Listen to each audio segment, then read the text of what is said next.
Sir मैंने 30 बार पढ़ी है, टू बी ऑनेस्ट। 30 बार? जी सर। कोई भी एक किताब 30 बार कैसे पढ़ सकता है लक्ष्मीकांत? 30 बार? लिटरली सर, इतनी मैं मोटी किताब? टिक लगाती थी हर चैप्टर पे, और जब भी पढ़ लेती थी तो 30 टिक्स है मेरे पास। This is shocking. मतलब मैंने आज तक किसी टॉपर से नहीं सुना है कि उसने 7 सुना है, 8 सुना है, पर 30 मैंने कभी नहीं सुना। सर मुझे पता है कि विश्वास तो नहीं करेंगे लोग, पर रियलिटी है, मैंने 30 बार पढ़ी है लक्ष्मीकांत। कोई कुछ भी कह ले कि उनका रेलेवेंस कम हो रहा है या डायरेक्ट क्वेश्चंस नहीं आ रहे हैं, लेकिन बेसिक्स से मेरा मतलब जो एनसीईआरटी की हमारी बुक्स हैं उनको आपको किसी भी हालत में मतलब छोड़ना नहीं है, उनको पढ़ना ही पढ़ना है। वहीं से आपका इंटरेस्ट डेवलप होगा, और जब इजी से शुरुआत करेंगे तभी आप एडवांस बुक्स का मतलब कि पूरा फायदा उठा पाएंगे। इतने सारे इंजीनियर्स क्यों सिलेक्ट हो रहे हैं? UPSC is a waste of time. जी सर। इसके बारे में आप क्या कहना चाहेंगे? सर मैं पर्सनली इस स्टेटमेंट से बिल्कुल सहमत नहीं हूँ। रिवीजन करना चाहिए, बहुत ज़रूरी है। Revision revision revision, practice practice practice. आप रिवीजन करिए, प्रैक्टिस करिए, फिर रिवीजन करिए, फिर प्रैक्टिस करिए, टेस्ट दीजिए बहुत ज़्यादा। एक जो चीज़ मैं एक्स्ट्रा बतानी चाहूँगी जो नहीं करनी चाहिए वो ये है कि आपको अब नई चीज़ ज़्यादा नहीं पढ़नी चाहिए। कि घर में ऐसा कोई माहौल है, डिस्टेंस भी बना के रखिए, लेकिन कुछ एक दो इंसान आप अपनी लाइफ में ऐसे जिनसे आप अपनी चीज़ें डिस्कस कर सकें, क्योंकि डिप्रेशन या फिर डीमोटिवेशन या इन सब एंजाइटी का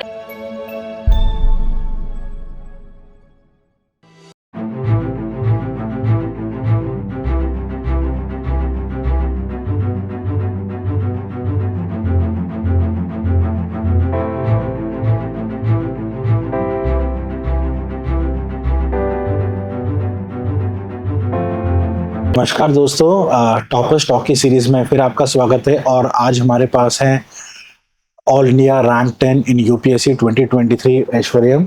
सबसे पहले स्वागत है आपका ऐश्वर्यम, एंड बहुत बहुत बधाई हो। Thank you so much. तो सभी व्यूवर्स के लिए ऐश्वर्यम आप खुद ही अपने बारे में बता देंगे तो ज्यादा अच्छा रहेगा। जी, मेरा नाम ऐश्वर्यम प्रजापति है, और इस साल की यूपीएससी परीक्षा में मैंने ऑल इंडिया रैंक 10वीं हासिल की है, और ये मेरा दूसरा अटेम्प्ट था।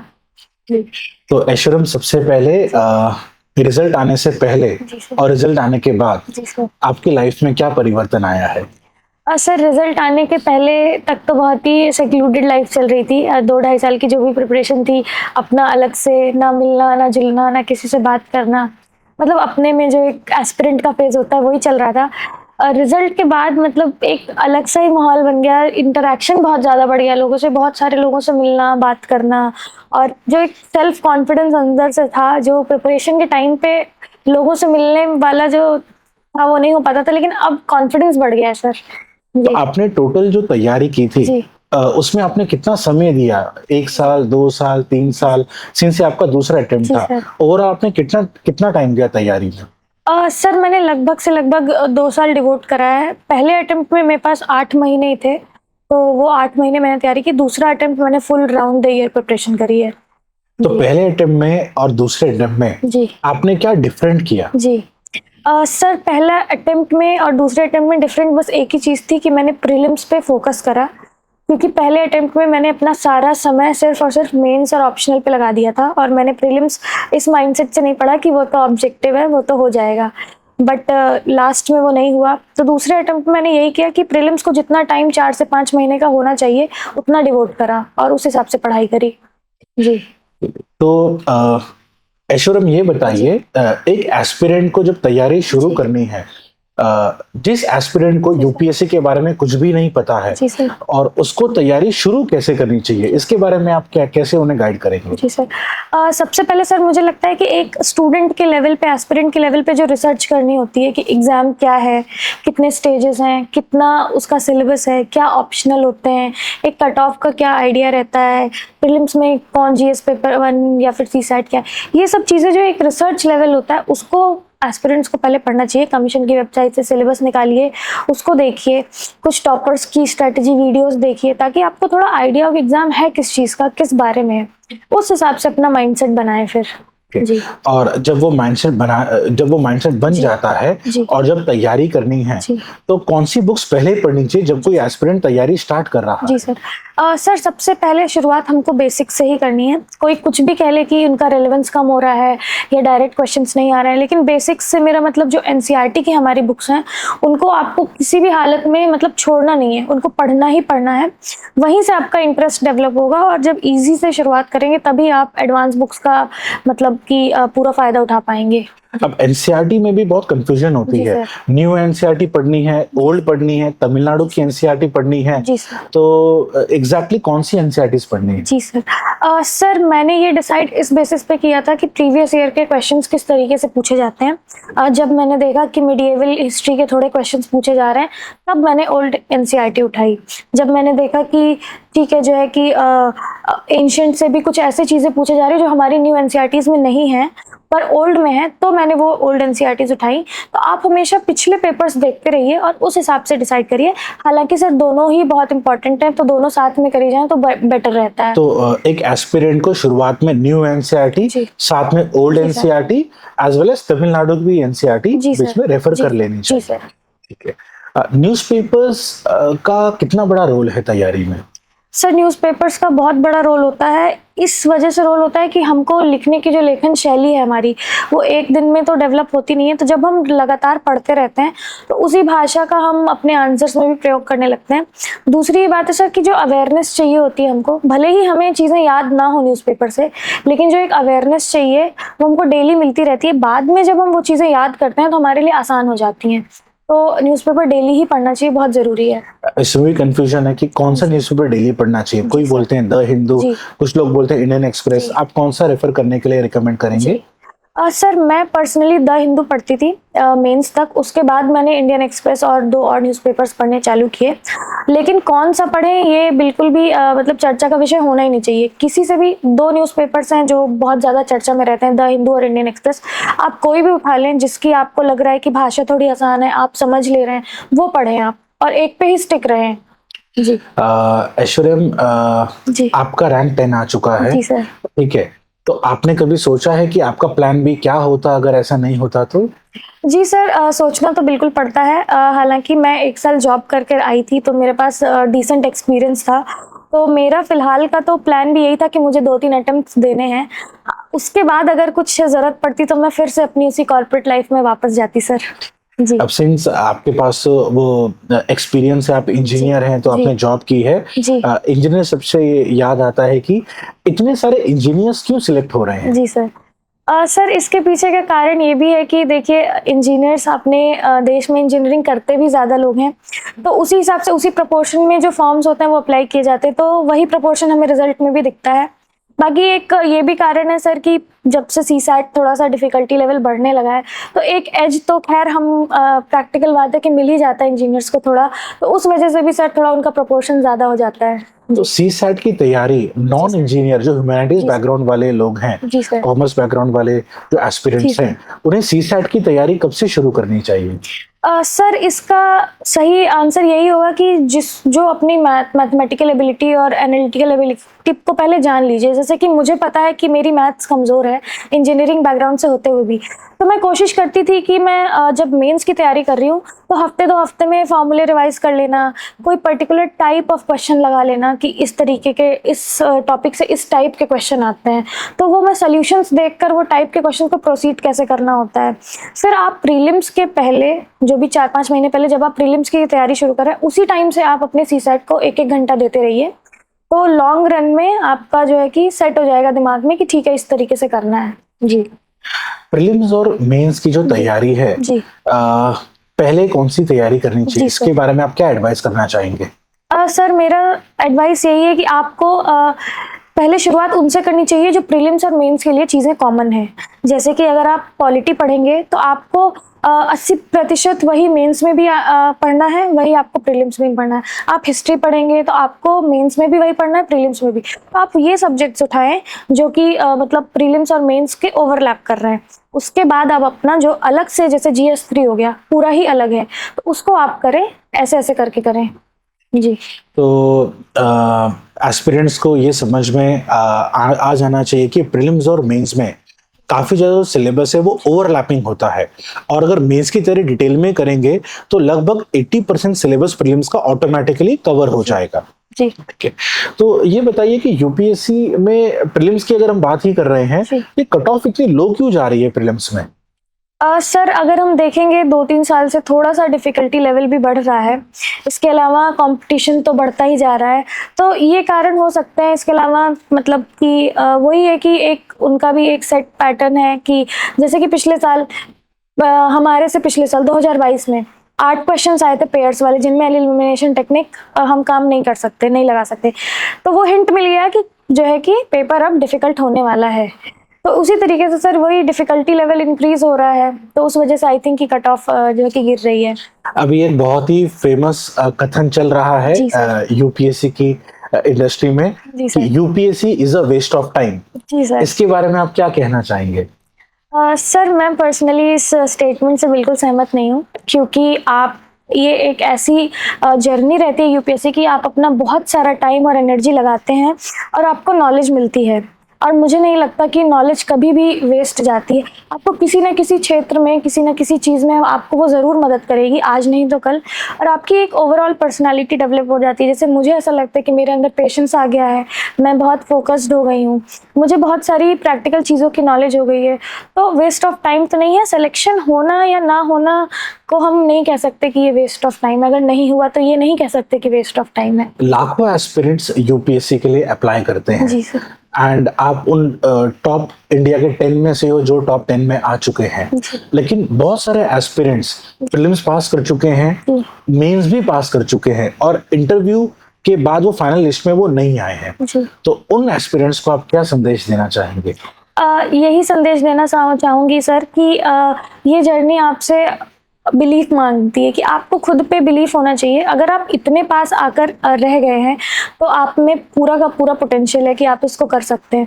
तो हिम्मत नहीं हारें और लगे रहें, फोकस करते रहें। आप इंटरव्यू तक आए हैं, इसका मतलब आपके पास बहुत नॉलेज है, जो ये मांगता है वो आपके पास है। बस थोड़े से समय की बात है, तो आप उस पर काम करें, बिल्कुल निराश ना हो और हमेशा अपने ऊपर कॉन्फिडेंस बनाए रखें। अभी प्रीलिम्स आने वाला है, लगभग 1-1.5 महीना ही दूर है। उससे पहले एस्पिरेंट्स को क्या करना चाहिए? सबसे पहले तो सर रिवीजन करना चाहिए, बहुत ज़रूरी है। Revision revision revision, practice practice practice. आप रिवीजन करिए, प्रैक्टिस करिए, फिर रिवीजन करिए, फिर प्रैक्टिस करिए, टेस्ट दीजिए बहुत ज़्यादा। एक जो चीज़ मैं एक्स्ट्रा बतानी चाहूँगी जो नहीं करनी चाहिए, वो ये है कि आपको अब नई चीज़ ज़्यादा नहीं पढ़नी चाहिए। आपने जितना पढ़ा आपको उसको समेटने की ज़रूरत है, उसी को बार बार पढ़ने की ज़रूरत है, उसी का टेस्ट देने की ज़रूरत है। तो यही चीज़ें हैं जो मतलब आगे आपको काम आएंगी। आजकल जो एस्पिरेंट्स हैं वो काफी सारे मटेरियल के पीछे भागते हैं, है ना?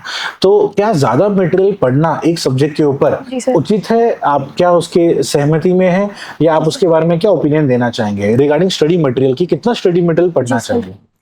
सर उतना ही हमें पहले तो हमें डिमांड पता होनी चाहिए कि हमें कितना, जैसे कि आपको पता है कि इतने वर्ड्स का आंसर लिखना होता है, इतना पेज डेडिकेटेड होता है, तो आपको उतना ही आना चाहिए, उतना ही आपको करने की ज़रूरत है। तो बहुत ज़्यादा मटेरियल के पीछे भागने से टाइम एनर्जी दोनों वेस्ट होगी। आपको बल्कि पॉइंट्स पे भागना चाहिए कि ठीक है, अगर मैंने इस टॉपिक के 4 पॉइंट्स पढ़ लिए और अगर किसी बुकलेट में 2 पॉइंट्स अलग लिखे हैं जो मुझे नहीं पता, तो मैं वो पॉइंट लिख लूँ रादर देन कि पूरा वो मटेरियल पढूं। तो ये स्मार्ट स्ट्रैटेजी करनी चाहिए। बहुत ज़्यादा मटेरियल के पीछे नहीं भागना है, कंटेंट एकदम क्रिस्प तैयार करना चाहिए सर। जी। तो ऐश्वर्यम का कहना है कि आप लिमिटेड मटेरियल पढ़ो लेकिन उसको ज्यादा बार पढ़ो। जी सर। तो फिर आपसे ही पूछ लेते हैं कि आपने लक्ष्मीकांत कितनी बार पढ़ी है? सर मैंने 30 बार पढ़ी है, टू बी ऑनेस्ट। 30 बार? जी सर। कोई भी एक किताब 30 बार कैसे पढ़ सकता है लक्ष्मीकांत? 30 बार? लिटरली सर, इतनी मोटी किताब? मैं टिक लगाती थी हर चैप्टर पे और जब भी पढ़ लेती थी तो 30 टिक्स है मेरे पास। This is shocking. मतलब मैंने आज तक किसी टॉपर से नहीं सुना है कि उसने 7 सुना है, 8 सुना है, पर 30 मैंने कभी नहीं सुना। सर मुझे पता है कि विश्वास तो नहीं करेंगे लोग, पर रियलिटी है, मैंने 30 बार पढ़ी है लक्ष्मीकांत। तो यहाँ ये सीखने मिलता है कि एक फिक्स सोर्स को आप जितनी ज्यादा बार पढ़ेंगे उतनी आपकी कंसेप्चुअल क्लैरिटी बढ़ेगी और उतनी आपके सिलेक्शन के चांसेस काफी सारे बढ़ जाएंगे। अभी हम फिर से प्रिपरेशन पे आ जाते हैं। जी सर। बहुत बड़ा रोल जो रहता है यूपीएससी में अच्छे मार्क्स लाने के लिए, वो रहता है आंसर राइटिंग का। जी सर। जी सर। आंसर राइटिंग एक एस्पिरेंट को कब से स्टार्ट करनी चाहिए यूपीएससी में? सर आंसर राइटिंग ना तो बहुत जल्दी करनी है ना बहुत लेट। तो इसका एक फिक्स्ड मैंने जो अपने लिए बनाया था कि मैं एक सब्जेक्ट पढ़ लेती थी, और जैसे कि मैंने अगर हिस्ट्री पढ़ ली तो मैं फिर हिस्ट्री का आंसर लिखना शुरू कर देती थी। इससे फायदा सर ये होता है कि आपको अपनी गलती बहुत ही इनिशियल स्टेज में पता चल जाती है। अगर आप जो है कि स्ट्रक्चर नहीं बना पा रहे हैं तो आपको पहले ही पता चल गया कि ठीक है आप स्ट्रक्चर नहीं बना पा रहे हैं। अगर आप डिमांड एड्रेस नहीं कर रहे हैं तो आपको पहले ही पता चल गया। फिर जब आप लिखते रहते हैं तो ग्रेजुअली आपको गलती सुधारने का बहुत ज़्यादा टाइम मिल जाता है। लेकिन अगर आप सोचें कि हम बहुत ज़्यादा सब कुछ प्रिपेयर करके तब लिखें, तो आप लिखेंगे पर आपके पास समय नहीं होगा जो है कि इसको बदलने का अपनी लेखन शैली को। तो एक सब्जेक्ट उठाएं, वो कंप्लीट हो जाता है सेटिस्फैक्टरली, तो आंसर राइटिंग आप शुरू कर दें। जी कुछ ऐसी गलतियां जी जो एस्पिरेंट्स को अवॉइड करनी चाहिए, जी ऐसी कोई भी गलतियां जी जो यूपीएससी एस्पिरेंट्स अपनी पूरी जर्नी में अवॉइड करें। जी सर, सबसे पहले तो यही कि मटेरियल के पीछे भागना। आप हर चीज़ का एक सोर्स पढ़ें, बट ऐसा भी ना करें कि आप बहुत इंपॉर्टेंट चीज़ें मिस कर दें। जैसे कि कुछ चीज़ें होती हैं जैसे करंट अफेयर्स, इनके पीछे बहुत भागना प्रोडक्टिव नहीं है। आपने एक सोर्स पढ़ा है, अगर उसमें कोई इन्फॉर्मेशन नहीं भी है तो वो अगले 2-4 महीने के बाद वो आ ही जाएगी। तो इस भरोसे के साथ एक करंट अफेयर का सोर्स पढ़ें। दूसरी चीज़, कभी भी न्यूज़पेपर की इंपॉर्टेंस को कम ना समझें। भले ही आप करंट अफेयर्स पढ़ रहे हैं, न्यूज़पेपर आपको एक जनरल अवेयरनेस देगा और आपके सबकॉन्शियस माइंड में चीज़ें रहती हैं, आपको बहुत काम करती हैं। तीसरी चीज़, बहुत ही मतलब मैं बोलना चाहूँगी, कट ऑफ ना हो किसी से, खासकर घर वालों से, फ्रेंड्स से, फैमिली से कभी भी नहीं। मैंने अपनी जर्नी के दौरान भी मैं कभी भी मैंने ऐसा नहीं किया कि किसी से बात करना बंद कर दिया या कुछ नहीं। हमेशा वो लूप में लेके चले लोगों को, अपने मार्क्स बताएं अपने घर वालों को कि मेरे इस टेस्ट में इतने नंबर आए, तो उससे आपका कॉन्फिडेंस बढ़ेगा कि आज मैंने 90 बताया था, कल मैंने अगली बार 100 बता रहा हूँ। तो ये सब चीज़ें थोड़ा सा अवॉइड करनी चाहिए कि कट ऑफ ना होना, मटेरियल के पीछे ना भागना, ये सब चीज़ें। एस्पिरेंट्स को काफी सारा प्रेशर फैमिली से भी होता है। जी सर। किसी का 2 अटेम्प्ट हो गए, 3 हो गए, 4 हो गए, उनका क्लियर नहीं हो रहा है। जी सर। फैमिली रिस्पॉन्सिबिलिटी भी होती है, गर्ल्स के लिए मैरिज का भी प्रेशर होता है। इन सब चीजों को कैसे ओवरकम किया जाए? जी सर, सर जिनके घर से ऐसा कुछ प्रेशर और ये सब चीज़ें, तो मुझे लगता है कि फिर उनको थोड़ा सा अपने आप को एक डिस्टेंस बना के रखना चाहिए। अगर आपके घर में ऐसा कोई माहौल है, डिस्टेंस भी बना के रखिए, लेकिन कुछ 1-2 इंसान आप अपनी लाइफ में से जिनसे आप अपनी चीज़ें डिस्कस कर सकें, क्योंकि डिप्रेशन या फिर डीमोटिवेशन या इन सब एंग्जाइटी का एक ही इलाज है, कम्युनिकेशन। तो जिन लोगों से, जिन सोर्सेज से आपको ये चीज़ डिप्रेशन और डीमोटिवेशन या प्रेशर फील होता है, आप उसको हटाएं, उनसे दूर हटें। और तैयारी को हमेशा बहुत ही फोकस्ड रखें, हमेशा माइंड में रखें कि ठीक है मुझे करना है और मैं कर लूँगी। थोड़ा सा पॉजिटिवनेस सर, क्योंकि पढ़ाई तो होती ही रहती है, सभी करते हैं। थोड़ा सा पॉजिटिवनेस, अपनी गलतियों को एक्सेप्ट करना सीखें। अगर आपने टेस्ट नहीं लगाया है तो आप ये सबके सामने कहिए कि मैंने नहीं लगाया, तो उस तरीके की चीज़ें करें आप। जी सर। तो ऐश्वर्या से जो बात सीखने मिलती है, सबसे इम्पोर्टेंट वो है खुद से ऑनेस्ट रहिए। जी सर। जो पूरी कन्वर्सेशन का जो सार निकल के आ रहा है, खुद से ऑनेस्ट रहेंगे तो रिजल्ट्स अपने आप आएंगे।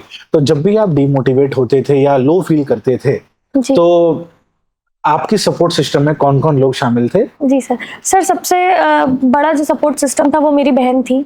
तो जब भी, और डीमोटिवेशन या लो फील तब करती थी मैं जब मेरे मार्क्स में कम आते थे, या कुछ ऐसी चीज़ें होती थी कि मैं टेस्ट लिखना चाहती थी 3 घंटे का, लेकिन लिख नहीं पा रही हूँ, तो लगता था कि ऐसा।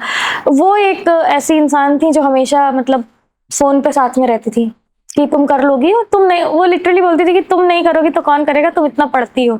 ऐसा ही किसी एक इंसान की आपको ज़रूरत होती है जो आपको लगातार ये बोले कि तुम कर लोगी, तुम कर लोगी। तो वो दिमाग में था मेरे कि मैं कर लूँगी। जी।